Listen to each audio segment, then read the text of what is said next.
কবরের জীবনটা আসল জীবন। বিশ্বনবী দোয়া করতেন, আল্লাহুম্মা ইন্না নাউযু বিকা মিন আযাবিল কবর। আল্লাহ, আমি আপনার কাছে কবরের আযাব থেকে পানাহ চাই, কবরের আযাব থেকে বাঁচতে চাই।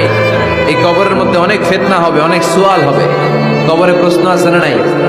কথা বলেন। প্রথম প্রশ্ন জিজ্ঞেস করা হবে, মার রব্বুক, তোমার রব কে?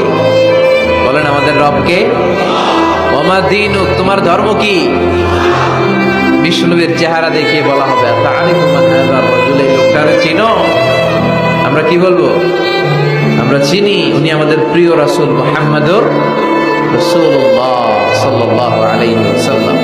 এরপরে জিজ্ঞেস করা হবে, এগুলো কোত্থেকে শিখলা? আমরা বলবো কোরআন থেকে। ফায়ুফসাহু লাহু কবরুহু ৭০ যিরাআন, সুন্দর সুন্দর উত্তর করতে পারলে আপনার কবরটারে ৭০ হাত লম্বা করে দেওয়া হবে।